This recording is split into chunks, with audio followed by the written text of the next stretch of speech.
I was very timid first arriving at the crap. Get that screen out of the way. Alright, we'll cut it from here. So I was very nervous, excited, unsure what to expect when arriving the very first time.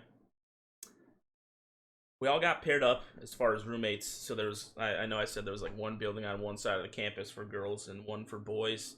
Everybody was high school age.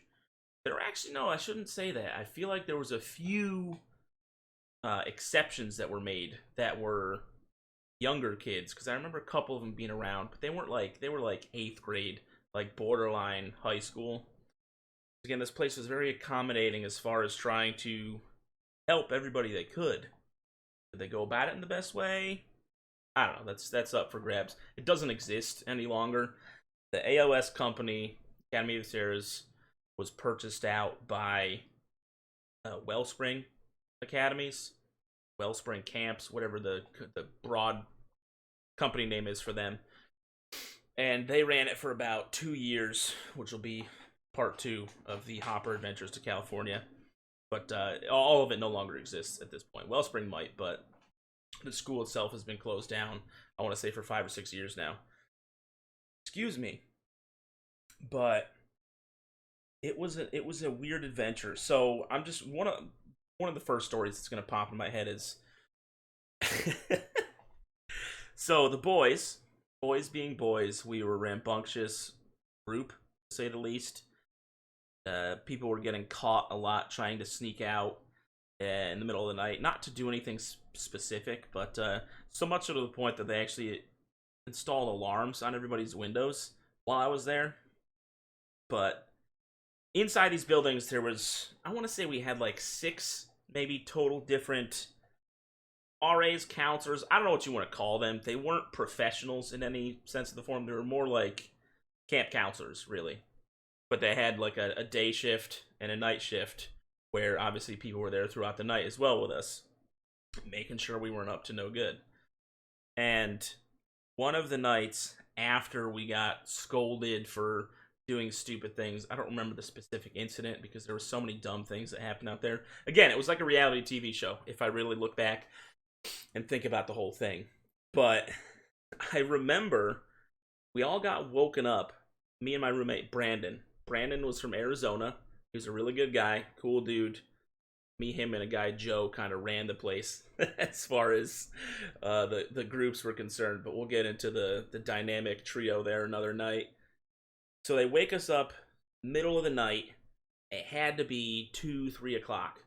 And this was Fresno, California, so it was very much desert weather, where it could be like 100 degrees during the day. I think the hottest it ever got was like 125 when I was out there. But it didn't feel that bad. Like, it was... desert heat is weird. But then you'd have nights where it was flipping cold. This was a cold night. They drag us out of our beds. They line us up in the hallway inside our building, dorm that we're staying in. And they start handing out these like bandanas and then instruct us to blindfold ourselves. Like, we tie these things over our faces, back. Again, I'm not like blind, but my vision is obstructed. And the next thing, they come around with this like 100-foot rope, and they start tying us all to each other in this line. And I know this sounds ridiculous. I'm not making this up. And then they instruct us to follow my voice, is what the guy tells us. And they lead us outside. And this is like they're telling us different things that we're saying, like, yes, no, we won't do this again. Kind of like writing on a chalkboard as far as repetition goes, to spark some sort of, I don't know, falling in line from here on out. Learn our lesson, whatever you want to call it. Which I'll admit, it worked well. But we were being walked around in the dark, which again didn't matter because we couldn't see. Tied together. People were tripping over potholes. You'd hear somebody fall down, and I was like, do I stop? Do we keep going? What's going on here? They'd instruct us, hold up, let them get back up, such and such.